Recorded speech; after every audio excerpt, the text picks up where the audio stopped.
El titiritero, cuento infantil de Hans Christian Andersen. Al bordo del vapor se hallaba un hombre de edad ya avanzada y con cara de Pascuas, tan de Pascuas que, si no engañaba, debía de ser el hombre más feliz del mundo.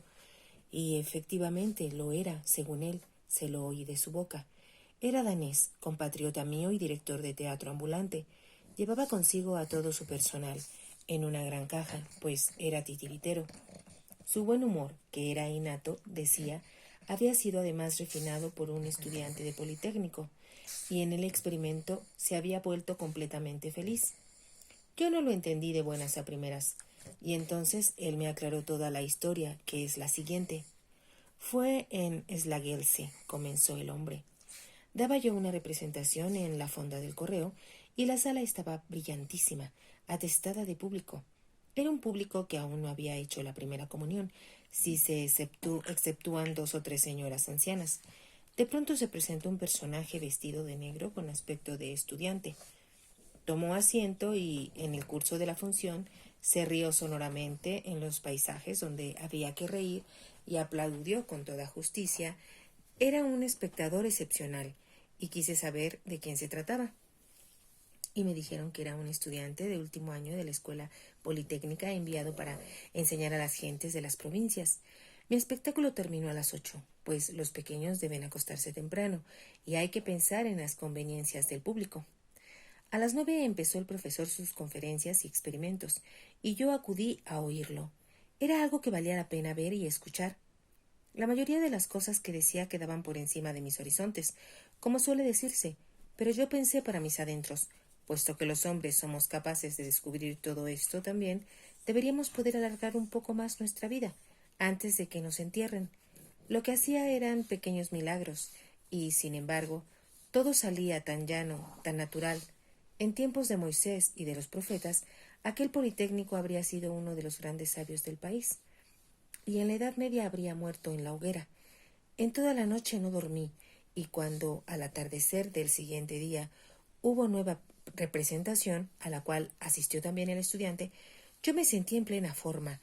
He oído decir de un comediante que, cuando interpretaba papeles de enamorado, pensaba solo en una espectadora, actuaba para ella, olvidándose del resto de la sala.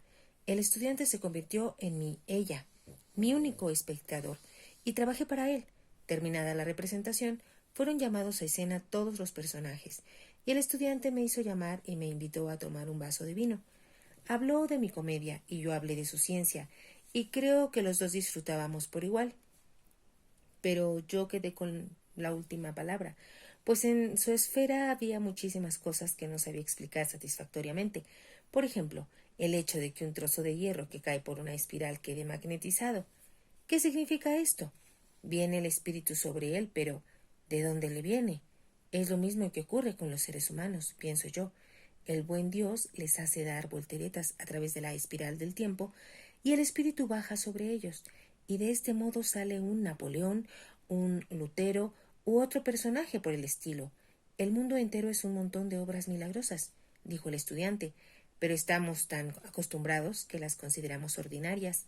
Y siguió hablando y explicando hasta que al fin me daba la impresión de que me abría el cráneo, y le confesé sinceramente que, de no sentirme tan viejo, enseguida me habría ido a estudiar a la escuela politécnica para aprender cómo está hecho el mundo, a pesar de ser, como soy, uno de los hombres más felices.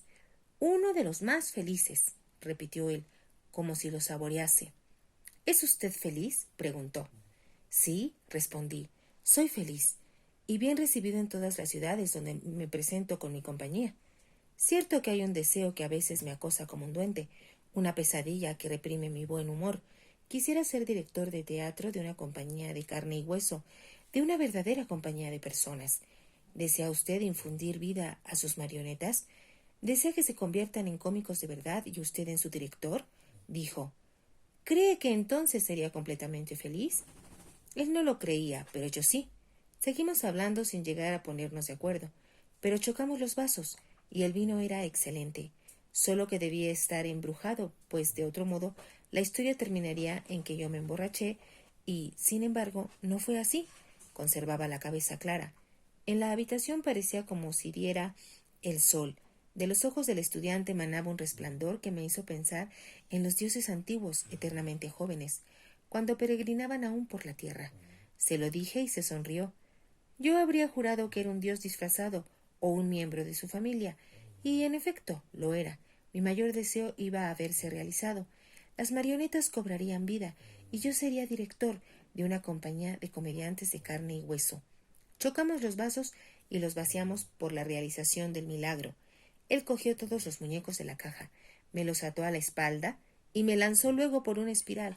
Todavía siento las volteretas que daba, hasta que llegué al suelo, y toda la compañía saltó fuera de la caja. El espíritu había bajado sobre todos los personajes.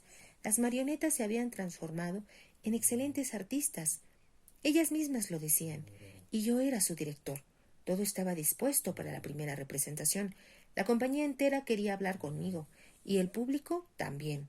La bailarina dijo que si no se sostenía sobre una pierna, la casa se vendría al suelo, que ella era la primera figura y quería ser tratada como tal.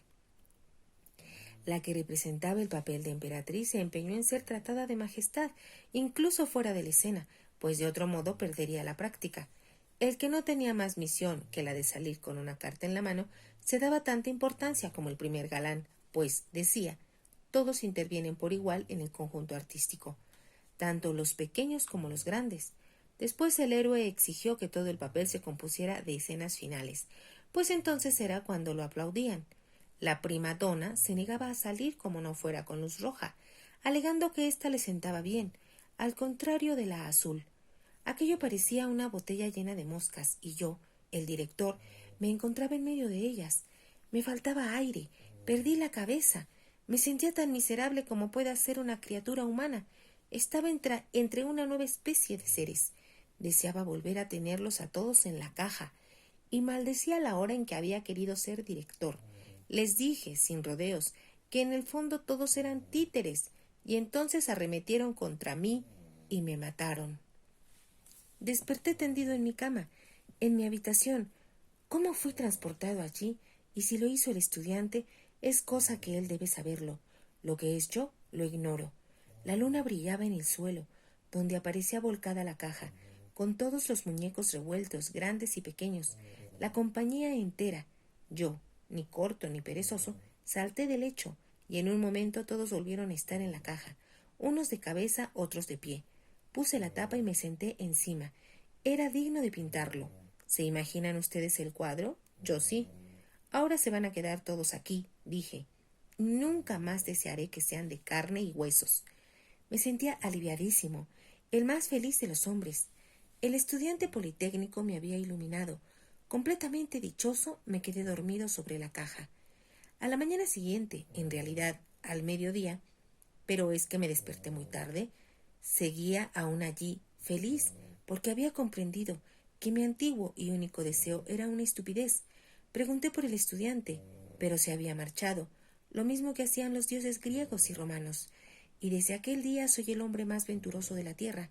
Soy un director feliz. Mi personal no discute, y el público tampoco, pues se divierte con toda el alma. Puedo hilvanar mis obras como se me antoja. De cada comedia saco lo mejor, según me parece, y nadie se molesta por ello. Me sirvo de obras que están ya deshechas en los grandes teatros, pero que hace 30 años el público corría a verlas y lloraba con ellas a moco tendido. Las presento a los pequeños, los cuales lloran como antaño lo hicieron sus padres.